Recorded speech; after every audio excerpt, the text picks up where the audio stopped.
Well, let's start with Santa Clara Diet. This is a Netflix. No, let's not. No. No? Santa No. Clarita. I lived there for 10 years. Oh, sorry, I do apologise.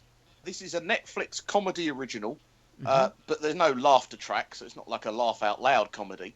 And the basic premise is that a family living in Santa Clarita in California. In Southern California. Very good. Yes. The mother and the father, mum played by Drew Barrymore, and dad played by Timothy Oliphant. Well done. Yes. From that Justified and Deadwood. Indeed. And Scream They're 2. basically both realtors working for a large organisation.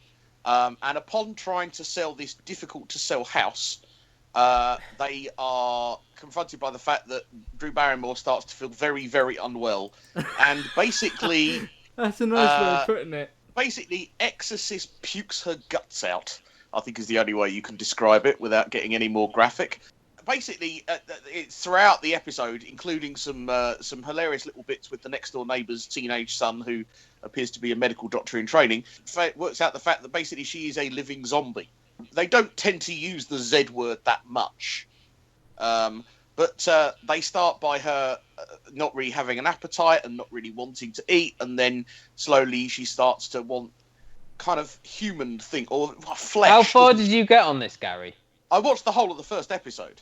Okay, So because right I watched the first two. So right up until the end of the first episode, where she's found devouring her new colleague. Now, who was that played by? Nathan Fillion. Thank you. And he was called Gary. Yes, yeah, that's right. Yeah, she ate me at the end of the episode. Basically, yes, at the end of the episode, she goes after Gary, kills him, and then eats his flesh. I had a feeling that Nathan Fillion wouldn't last past the first episode. I thought that. Well, otherwise you would think he's such a big name star that perhaps. And he his would have been the character was opening so credit. obnoxious that you wanted him to sort of be killed off. He was like he got the listing, didn't he? After the Yeah, fight, that's right. didn't He want stole anything more to stole do- it from under them. Yeah. Luke, your thoughts before I go to Matt? It was nice to see Santa Clarita on screen.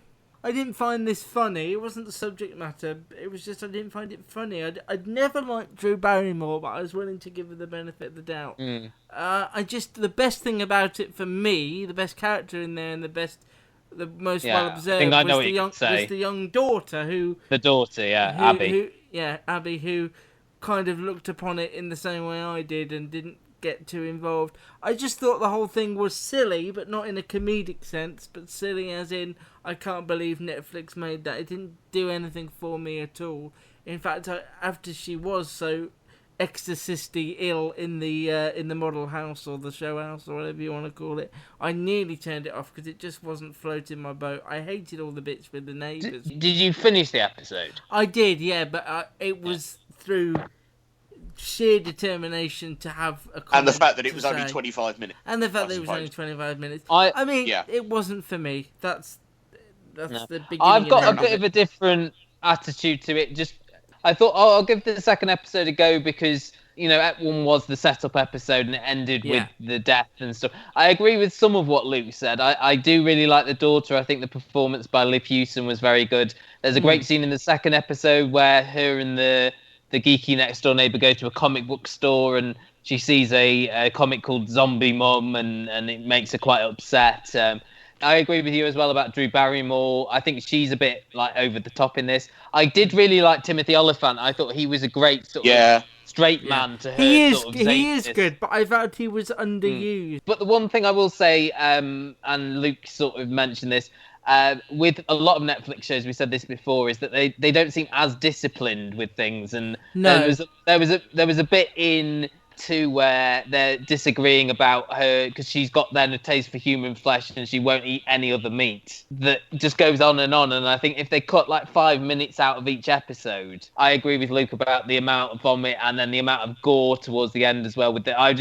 When she started eating Nathan Fillion, I was just like, oh my god, yeah. I didn't feel particularly inspired to watch the second episode, I have to say.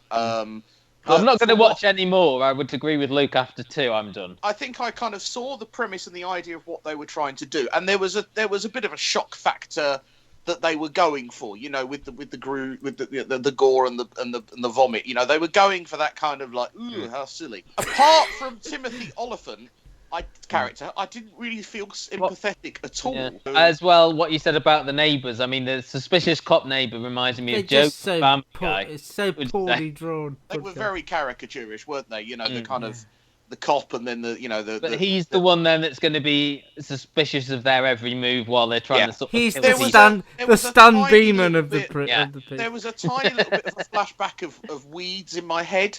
Mostly because the fact that it had this kind of very playful way of dealing with a very serious subject and all of that. There were moments where I went, I quite like this. And there were some genuinely laugh out loud moments. But I just think there's other things on that I care more about. I don't think I cared about them as much. And that's what you said, Luke. I was watching it just from a distance. So that's Santa Clarita Diet, which you can find on Netflix. And you can watch all the episodes right now if you wish.